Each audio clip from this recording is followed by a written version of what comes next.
Shalom, salam sejahtera. Renungan malam seiman ditulis oleh Dr. Kathleen Liwijaya Kuntaraf dan Pendeta Dr. Jonathan Kuntaraf. Judulnya adalah Nasihat kepada Pendeta. Apa yang telah engkau dengar daripadaku di depan banyak saksi, percayakanlah itu kepada orang-orang yang dapat dipercayai, yang juga cakap mengajar orang lain. 2 Timotius 2 ayat 2. Sangat penting bagi setiap pendeta ataupun tua-tua sidang untuk mengerti apa yang mereka ajarkan kepada anggota gereja, khususnya mengenai kebenaran oleh iman. Oleh sebab itu, pada tanggal 9 April 1893, Ellen G. White menuliskan surat kepada pendeta Etty Jones, dan ini dipublikasikan dalam buku Selected Messages, buku pertama halaman 377 sampai dengan 379. Sebagian isi suratnya mengenai keselamatan oleh iman adalah sebagai berikut.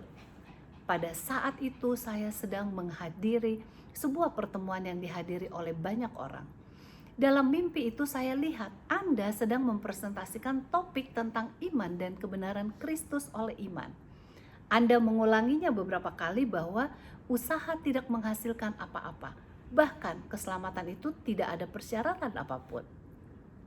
Hal ini dipresentasikan dalam suatu terang yang saya sadari akan membuat banyak pikiran menjadi bingung dan mungkin tidak akan menerima mengenai iman dan perbuatan.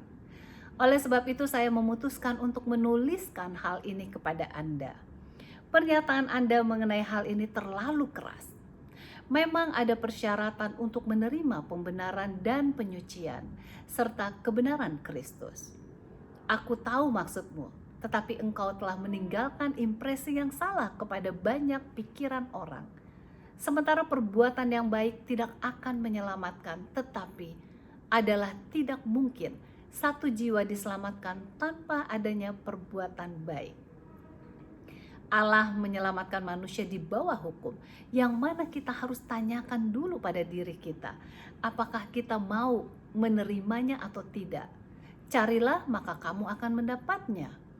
Ketuklah maka pintu akan dibukakan bagimu. Kristus dengan penuh kerelaan memberikan dirinya agar dapat menyelamatkan siapa saja yang datang kepadanya. Ia mengundang semua orang datang kepadanya. Sebagaimana yang tertulis dalam Yohanes 6 ayat 37. Barang siapa yang datang kepadaku, ia tidak akan kubuang.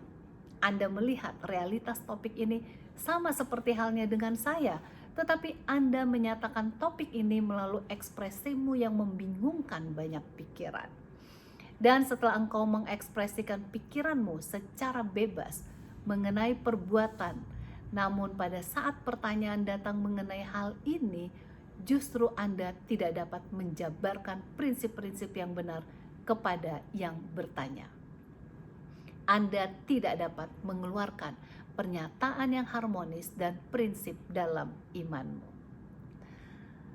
Nah, Markus 10 ayat 17, 20, 21, dan 22 menuliskan mengenai orang muda itu datang kepada Yesus dengan sebuah pertanyaan.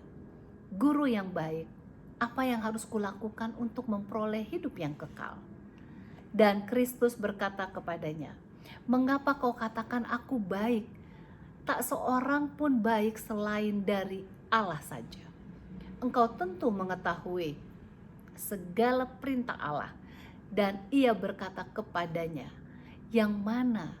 Yesus mengatakan beberapa perintah Allah dan orang muda itu berkata kepadanya, Guru, semuanya itu telah kuturuti sejak masa mudaku.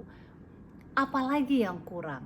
Yesus berkata kepadanya, jika engkau ingin sempurna, pergilah dan jualah segala milikmu, bagikanlah kepada orang miskin, dan engkau akan mendapat harta di surga. Lalu ikutlah aku.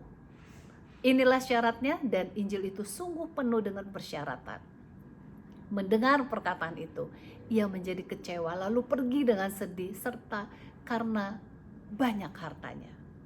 Sangat jelas bahwa keselamatan hanya melalui Yesus, dan orang yang telah menerima Yesus sudah sepatutnya menurut hukum Tuhan, sebab penurutan adalah tanda dari orang yang telah diselamatkan. Tuhan Yesus memberkati.